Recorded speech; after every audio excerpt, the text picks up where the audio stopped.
Estamos de volta, 8h29, vou entregar em ponto hoje. O Fábio Bernard vai ficar feliz da vida, olhar para o centro, que o Fábio Bernard vai estar aqui com a gente. O Carlos Teres, presidente do Conseg do Centro de São Paulo. 7h57, 58, 59, 8h30. É com você, Fábio. Bom dia para você. Muito bom dia, Fred. Bom dia também para quem acompanha a gente aqui na Guardiã da Notícia. O pessoal que está vindo para o trabalho já pensando na hora de ir embora para assistir o jogo, né? Essa loucura que é a cidade de São Paulo. Eu vim para cá hoje em 35 minutos. Foi o dia mais rápido, metrô vazio, tudo absolutamente tranquilo. Isso se reflete no trânsito da cidade. Espero que no bom humor das pessoas também. Pelo menos antes do jogo. E que o Brasil deixe de bom humor depois também. Aliás, a gente vai falar um pouquinho de futebol aqui. Vou deixar para o final.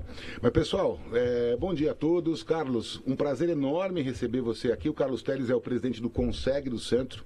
Ele já tem essa atuação na área de segurança do Centro há muito tempo. Foi primeiro secretário da associação, foi galgando os postos lá dentro, porque o pessoal foi largando a bucha na sua mão, né, Teres? A verdade é essa.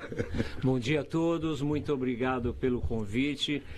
Fico feliz em estar aqui. E hoje como presidente Conseg Centro. Vamos dar uma perspectiva aqui para o pessoal. Tem muita gente, a gente já falou isso aqui, a gente bate nessa tecla, Fred, porque tem gente que não vem mais para o centro de São Paulo, porque ainda tem aquela imagem de antes da pandemia, de durante a pandemia ou logo após a pandemia, que o centro vivia algumas epidemias, né? A epidemia do crack, essa é gravíssima, não dá para dizer que ela está controlada, mas eu acho que ela está organizada, ou seja, acabou a Cracolândia, isso já é uma vitória monstruosa da sociedade, mas também a gente tinha a própria pandemia, a pandemia do medo, a pandemia da insegurança. Eu tenho alguns dados aqui que são assustadores. Em 2022 foram 9.200 roubos no centro, 365 dias do ano, isso dá mais de 100 roubos por dia. Gangue da bicicleta, trombadinha levando o celular, roubos à mão armada, os viciados, infelizmente uma situação, uma chaga social, também praticando furtos e roubos no centro. Era realmente muito inseguro. Depois, um ano depois, 2023, já caiu para 8 mil roubos, também um número muito alto. Em 2024 caiu pela metade, 4.492. No ano passado, 3.366. E esse ano, até maio, foram 897 casos. É muita coisa? É muita coisa.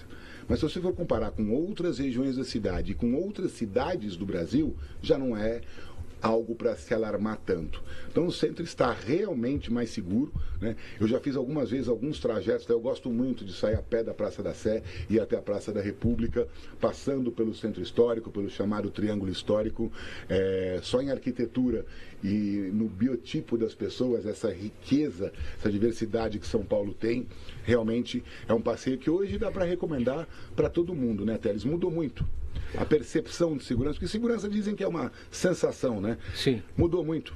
Olha, a percepção ainda existe um pouco das pessoas que não conhecem o centro, mas eu diria que o nosso centro hoje, ele está assim, houve uma mudança, 85% de mudança com relação à segurança. E isso a gente pode destacar aí uma união que houve entre governo de estado e prefeitura, que nunca houve essa união, e isso trouxe mais policiamento. Hoje temos a parte da Cracolândia, que são cenas de uso abertas também, que houve uma mudança, assim, que eu diria que 90%, porque aquela aglomeração que existia de 4.000, 3.000 pessoas noite, hoje isso não existe mais. Existem alguns pontos, entendeu? A parte de roubos que tinha, quebra-vidro, tudo isso daí, houve uma transformação na região central. Então eu diria, quem tem vontade de conhecer o centro, que é muito belo, por favor, pode vir, que temos bastante segurança. E hoje, em cada esquina que você passa, você tem um policiamento. E isso é verdade, gente. As pessoas acreditam, isso é mentira, isso é cascata, isso é marketing. Não, não é marketing. Você não consegue, por exemplo, pegar a rua São Bento, que é uma das mais movimentadas do centro. Você tem uma dupla de policiais a cada 100 metros. E nas duas pontas da São Bento, viatura. Isso acontece também nas ruas do Triângulo Histórico, na Rua Direita. Se você descer a Rua dos Bancos a 15 de novembro, você vai ver muita segurança. Isso muda a sensação das pessoas. Hoje, se você for à Praça da Sé, é muito comum você ver turistas ali tirando fotos com o celular na mão. E ninguém chega perto dos turistas. Ela está praticamente cercada pela polícia. Então dá para fazer essa visita com muita tranquilidade e aproveitar as coisas boas do centro, né, Teres? Com relação à Praça da Sé, já foge da minha área, entendeu? Mas a transformação que foi feita na Sé, eu acompanhei na época, teve a participação da GCM, Polícia Militar, todo mundo lá. O propósito era o mesmo. Então, eu vou falar um pouquinho mais da minha área, tipo Viaduto do Chá para cá, entendeu? Que é a região do meu concegue mesmo. Mais perto da República, né? Mais perto da República. Hoje, ali você pegar Avenida São João, Avenida São Luís, Xavier Toledo, que temos lá o Shopping Light, próprio Teatro Municipal, eu diria que essa região total ali, a gente... houve uma transformação mesmo, inclusive com comércio, vieram os novos investimentos, tudo isso daí foi uma transformação em função da segurança, né? A gente vê hotéis abrindo, restaurantes sendo ativados, espaços culturais voltando a funcionar, como por exemplo, eu dou um exemplo aqui porque eu fui lá, ainda tá, as obras vão começar, mas onde era o Cine Copan, que depois virou uma igreja, né? E vai virar um teatro gigantesco para 1.200 pessoas, multiuso. Está tendo lá a apresentação do Hamlet, ainda nas ruínas, né? Foi tudo tirado de lá. Então fizeram uma cenografia fantástica. O centro tem muito a oferecer para a gente. O que me chama a atenção é que a diferença que existe de público entre o Triângulo Histórico, né, que é esse centro mais antigo, da Praça da Sé até o Viaduto do Chá, e depois até a Praça da República. E a gente vê agora, começa uma discussão sobre o entorno ali da Rua Vieira de Carvalho, na parte de baixo da República, chegando um pouquinho mais perto do Largo do Aroche, uma região que ela é historicamente muito frequentada pelo público LGBTQIA+, e a gente vê hoje as ruas tomadas, mas com um tipo de ordem urbana que não existe em outros lugares, né? Bares lotados, o povo na rua e em silêncio. Como é que isso acontece? Olha, é assim, com relação ao Largo do Aroche, houve uma transformação mesmo. A Avenida Vieira de Carvalho, hoje, se você passar assim, ela... em matéria de limpeza, entendeu? Está sendo feito um trabalho também fantástico, o policiamento, só que hoje virou um point em uma rua que chama-se Bento Freitas. Bento Freitas, isso mesmo, entendeu? Eu não lembrava o nome da rua, Teres, obrigado. É um público GLBT+, né? E isso está tendo um probleminha lá de ajuste, até porque todos os finais de semana 2, 3 mil pessoas e tem alguns moradores lá fazendo algumas reclamações. Por mais que não tenha a caixinha de som, né? A galera conversando na frente do bar, se divertindo, bebendo, rindo. Fecha a rua, né? E aí tem os munícipes lá, estão meio bravos porque o ir e vir deles lá ficou um pouco complicado em função da aglomeração. Isso já foi levado à prefeitura, a prefeitura está tomando as providências, os bares todos estão legais, então está vendo de que forma vai resolver. E eu diria que isso começou a dar vida ao centro, não só ali, como você comentou também, no Copan. O Copan é uma rua fechada e ali hoje é um movimento maluco mesmo de gente. É espetacular. Eu acho isso fantástico, porque o entorno ali nós temos Copan, Galeria Metrópole, que também tem sempre eventos que fazem lá a cada 15 dias ou a cada 30 dias, tem umas feiras lá. Aqui a gente não tem compromisso nenhum com erro, viu, Carlos? E também não tem essa coisa de não poder dizer nomes de marcas que não nos apoiam formalmente.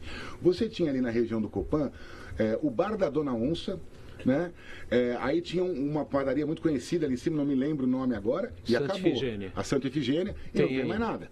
E não tinha mais nada. Hoje, todo aquele entorno, na Rua Basílio da Gama, todas as ruas em volta, alta gastronomia, bares de primeira. São Paulo hoje tem um circuito de drinks, né, que já está fazendo inveja, está trazendo gente do exterior para vir tomar os nossos drinks aqui. Outro dia eu experimentei um que era água de coco, com água de coco com gás, café e vodka. Meu amigo, é um negócio maravilhoso que está acontecendo em São Paulo. Hoje, se você pegar o Copan como exemplo, então você falou Bar da Dona Onça, o Café Floresta, um dos cafés mais antigos, a Santa Ifigênia, tem o Orfeu do lado, o Copanzinho, tem a livraria. Eu acho que esse é um movimento que está tendo lá a média também de 3 a 5 mil pessoas fim de semana. É uma transformação em função do quê? Da segurança, da zeladoria, entendeu? Os retrofits que estão sendo feitos, tudo isso está sendo muito atrativo para todos, né? Para a população, para investidor, para construtoras, tudo isso daí é super válido. Deixa eu fazer um parênteses aqui, que eu tenho certeza que quem está no carro agora ouviu a palavra retrofit e deve ter pensado que Katsu, que é o retrofit. Desculpe o palavreado. Retrofit é muito simples. Você pega um prédio antigo que tinha determinado uso. Por exemplo, o prédio da Telefônica na rua 7 de Abril e na rua de trás, que é a Basílio da Gama. Era um prédio empresarial. Era a sede da companhia telefônica, depois foi da Telesp, depois foi da... Não, da Telesp e depois da Telefônica. Esse prédio foi vendido. Lá hoje existem mais de quase 300 unidades habitacionais, ele foi totalmente transformado. E o térreo, onde funcionou a primeira central telefônica da América Latina, que tem um valor histórico gigantesco, está totalmente preservado. A central telefônica, aquela antiga, com os fiozinhos, os cabinhos de ganchinho que você publicava, ficavam ali as telefonistas, né, ligando uma coisa, ligando outra, está preservada. Vai virar um museu, ali vai ter um palco, vai ter espaço para eventos, um espaço gastronômico que vai ser revezado por grandes chefes da cidade. Isso é um retrofit. Tem apoio e dinheiro público investido nisso para que você mude o uso desses equipamentos, desses prédios, né, e possa trazer vida de volta para São Paulo. Um movimento que demorou muito para acontecer, né? Demorou. Hoje também tem Posso ressaltar também aí, Galeria do Rock. Galeria do Rock também, nos finais de semana tem shows maravilhosos também e está trazendo muita gente também. Sabe que o Toninho e o Marconi já me chamaram para ir lá algumas vezes. Eu não subi ainda no terraço da Galeria do Rock. Vamos comigo sábado, pessoal. Você está aí no carro? Tem mais o que fazer? Vamos lá no sábado na Galeria do Rock, ouvir música, tomar cerveja de boa qualidade, se divertir e num ambiente tranquilo, né? Sim, com certeza. E com segurança, né? Porque é no último andar da galeria, um espaço bem bacana mesmo. Eu acho que vale a pena conhecer. Não só lá, como hoje a parte de turismo na região central tem muita coisa para conhecer. E eu diria que não deixem de ir, porque a segurança hoje está fazendo a diferença no nosso centro. Amanhã acontece uma reunião promovida pelo Álvaro Alás. O Álvaro é o dono do Bar Brahma, da fábrica de bares. É um dos empresários que mais investe no centro, que mais acredita no centro de São Paulo. Eu diria que é uma pessoa importante na cidade de São Paulo, que é óbvio que tem os seus interesses financeiros, os seus interesses econômicos, isso é absolutamente legítimo, mas é um cara que põe a cara para bater, né? E está encabeçando esse movimento do Boulevard São João. Você que não sabe qual é o assunto, fica aqui com a gente que a gente vai explicar direitinho qual é a ideia total desse Boulevard São João. E pode mandar também sua pergunta, sua dúvida, conversa aqui com a gente na Guardiã da Notícia para esclarecer essas dúvidas. O que acontece? O Boulevard São João, ele prevê primeiro a restauração total da Igreja da Mãe Preta, que fica ali no Largo do Paissandu. Saiu da Galeria do Rock, Largo do Paissandu, tinha o edifício Wilton Paes de Almeida, que caiu depois de um incêndio, caiu durante o incêndio, né? Você tem ali a Igreja da Mãe Preta e duas obras de arte que são patrimônio histórico brasileiro, lindíssimas, estátuas de granito que estão ali na frente, que precisam de restauro. E ninguém vai colocar dinheiro para restaurar um equipamento daquele. Então, esse projeto do Boulevard São João, ele prevê 3 telões gigantescos nesse trecho que vai do Paissandu até a esquina da São João com Ipiranga, mas ele não é só isso. O Boulevard São João é o pontapé inicial para o projeto da retomada da Cinelândia paulistana. São pelo menos 12 espaços, ou 12 ou 16, não me lembro, mas são mais de 10 espaços, antigos cinemas, que hoje estão ou desativados, ou caindo aos pedaços, ou viraram igrejas que já fecharam, e estão ali simplesmente apodrecendo. Qual que é a ideia? A partir do Boulevard São João, você retomar e reocupar esses espaços culturais, com cultura, com cinema, com teatro, com escola de música, com escola de dança, e você tem demanda e você tem gente disposta a investir.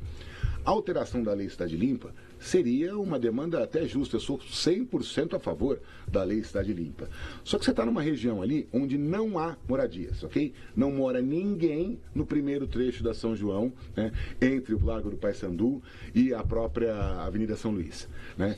Avenida Ipiranga, aliás. Avenida Ipiranga. Ninguém mora ali, né? Então a luz não vai incomodar ninguém. E você vai trazer vida para aquele espaço no final de semana inteiro, da sexta-noite ao domingo à tarde, de gente querendo conhecer esse pedacinho da cidade, com uma atração diferenciada, né?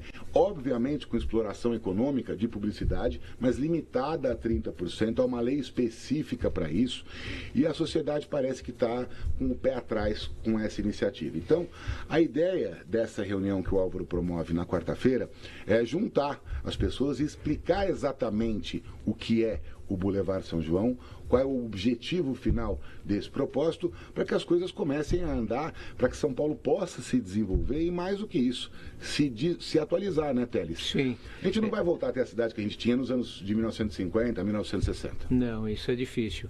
Mas eu diria que ali faz parte do triângulo turístico, né? Então, você pega ali a descida do Farol Santander, Anhangabaú, São João, a República, Barão, toda essa área aí vai fazer parte do triângulo turístico. E com relação a esse novo bulevar aí, está tendo aí várias discussões, né?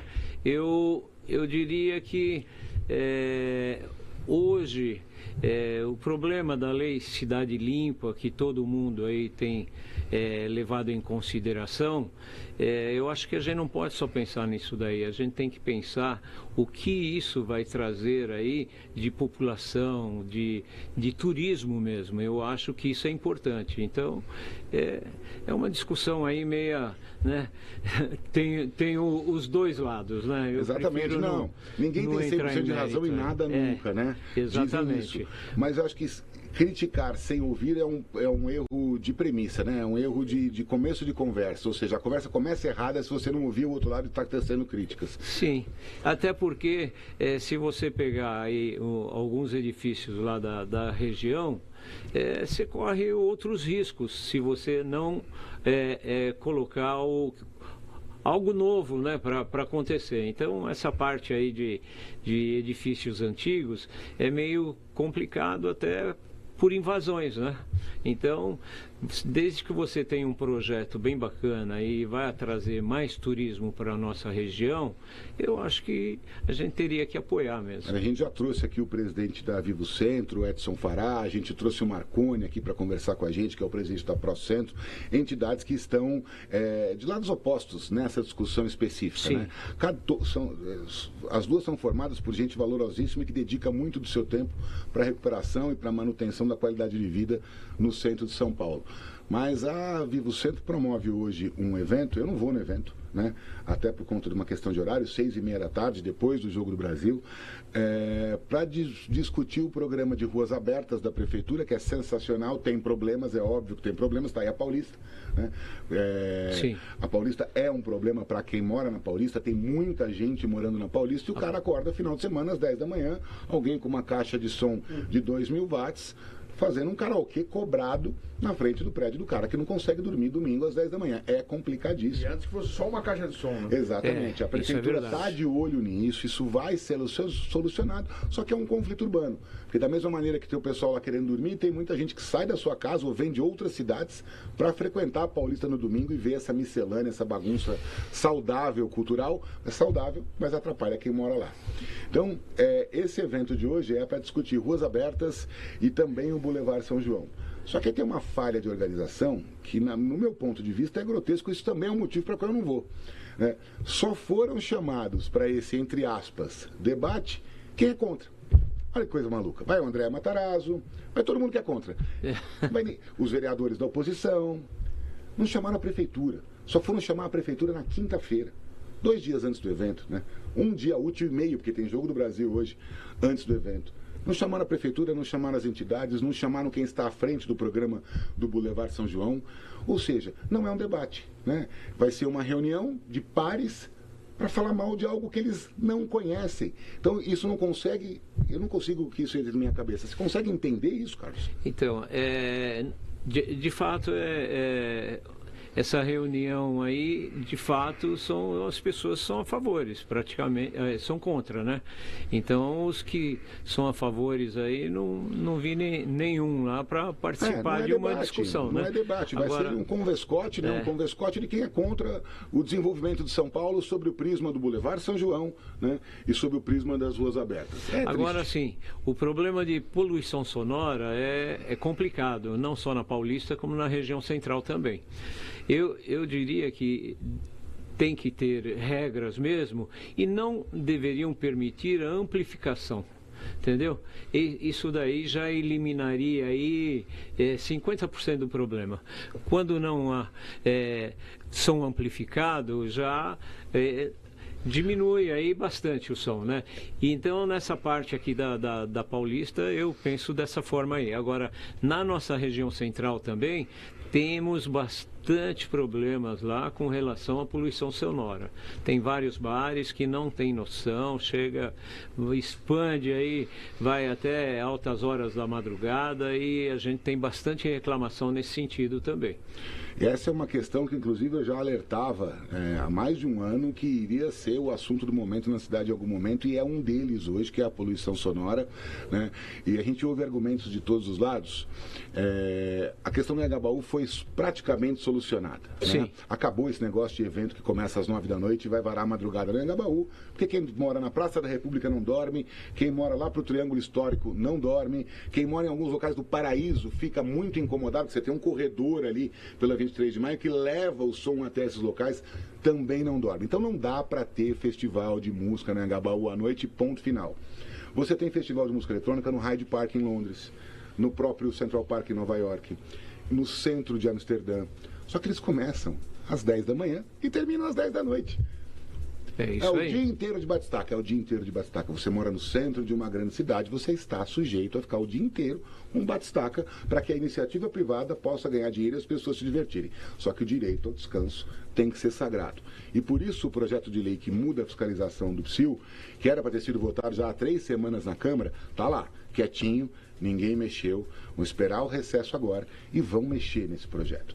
Eu acho que o prefeito Ricardo Nunes, a prefeitura e principalmente os vereadores, que vão ser os primeiros a apanhar se isso for aprovado do jeito que está, tiveram essa sensibilidade para poder adequar um pouquinho mais e atender um pouquinho cada um. Eu lembro do Mário Covas que ele dizia: governar é fazer escolhas o tempo inteiro. E a cada escolha que você faz, alguém vai ficar bravo com você. Não tem jeito. Quem tem a caneta tem que saber disso. Agora, você pode sim e deve levar em consideração, né, os anseios e as necessidades de todo mundo que está envolvido. A cidade é de todo mundo. A cidade não é só de quem gosta de rave ou de quem ganha dinheiro com rave. Nem é a cidade, não é porque eu moro no local, no centro, que eu não posso ter nenhum tipo de barulho, como se eu morasse numa zona estritamente residencial. Tem meio termo, não tem, Carlos? Dá para chegar? Eu acho que colocar regras mesmo, né? Como você falou, o horário aí em outros lugares na Europa começa às 10 da manhã, termina às 10 da noite.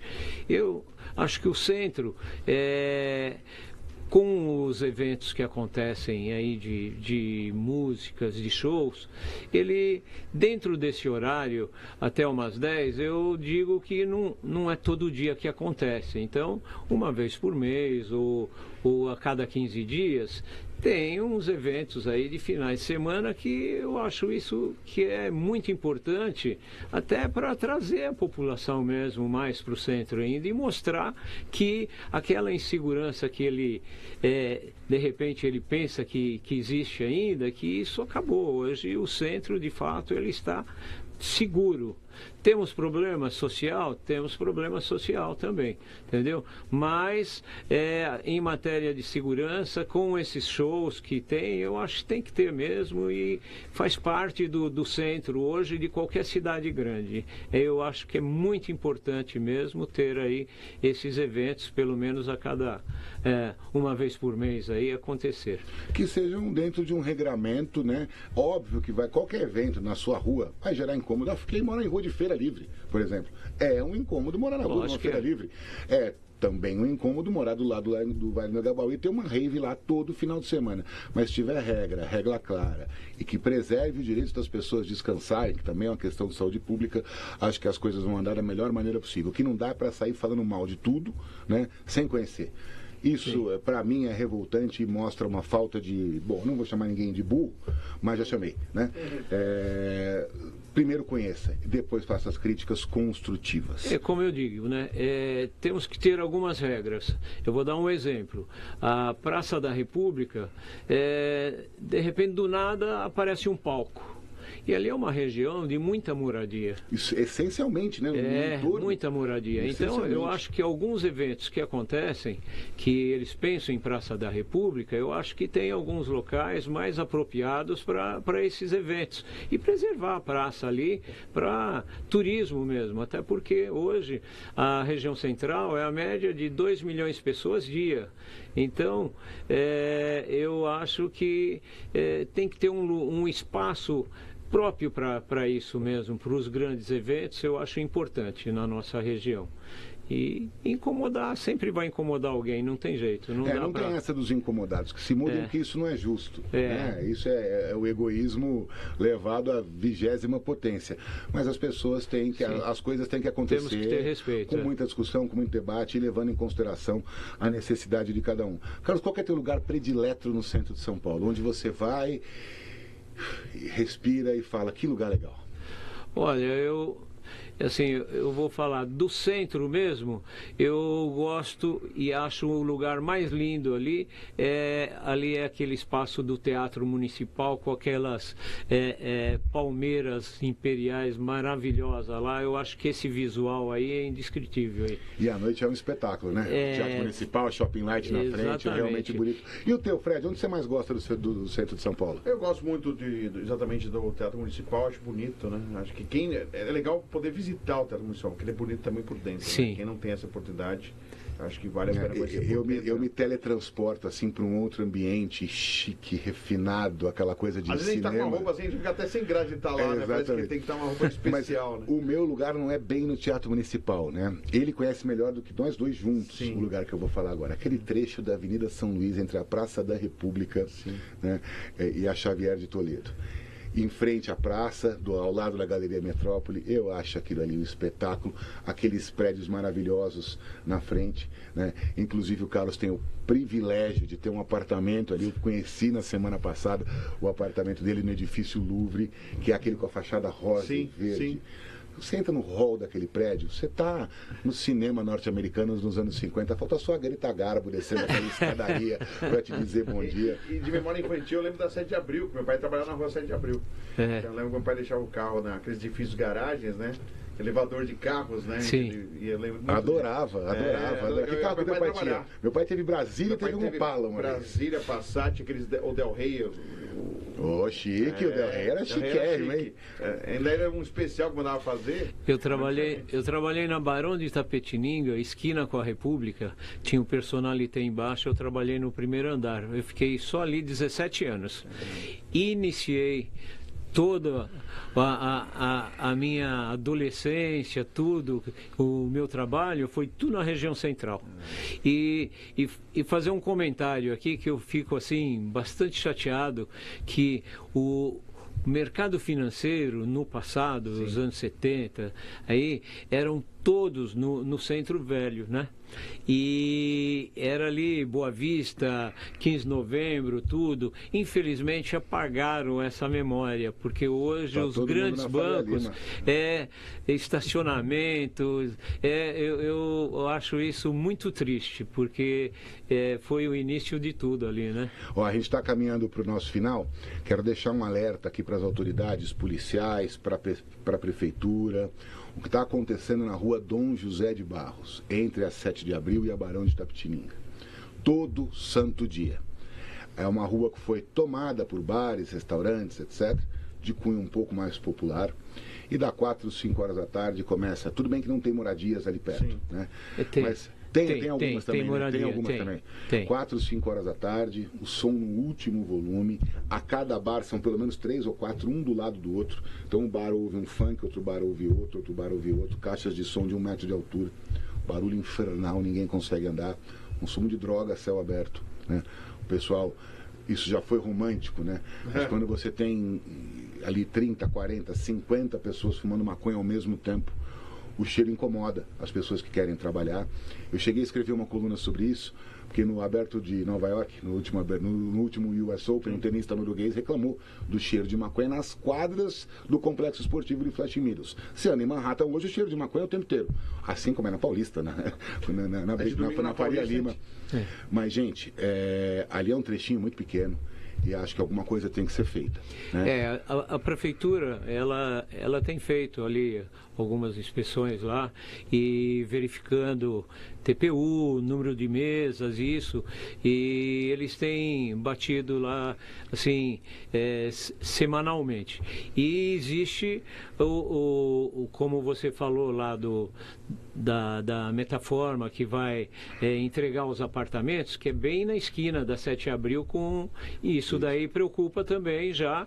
Não tem moradores ainda, mas assim a reforma do calçadão ali, é complicado. Mas isso a gente fala depois, eu não quero estourar o tempo do Fred. Hoje, pela primeira vez, ele me entregou na hora certinha e eu consegui mais uma vez. Só finalizar que eu acho importante aí, assim, nós estamos vivendo um momento no centro hoje que nunca tivemos, que eu sempre friso e eu me sinto orgulhoso pela união que existe entre governo de estado e prefeitura. E sociedade civil. E sociedade civil. Isso está fazendo a diferença ao nosso centro. Deixar claro isso aí a todos aí. E sejam bem-vindos ao centro e está totalmente seguro. Maravilha, obrigado. Seu palpite hoje, Fred? 1-0 vai ser sofrido hoje. 1-0 sofrido, eu acho 2-1 sofrido também. Para mim, 1-0 também. É isso aí, abraços, saudações para todos e vai Brasil! Muito obrigado. Valeu, um abraço a todos. Obrigado. Quem diria Japão dando dor de cabeça pro Brasil, mas acontece. 9-1 em São Paulo, ponto final da edição de hoje do Cidade Dentro da Cidade, que volta, claro, nessa... Valeu, muito obrigado, um abração. Volta semana que vem, volta amanhã a partir das 7 da manhã, Cidade Dentro da Cidade, para você que está aqui com a gente, sintonizado, conectado, e na sequência vem o download da notícia, primeira edição. Bom dia, boa semana a todos, bom jogo do Brasil, mas fique com a gente, tem o download da notícia, primeira edição para você. No Manai Gastronomia, nossa comida é feita com amor.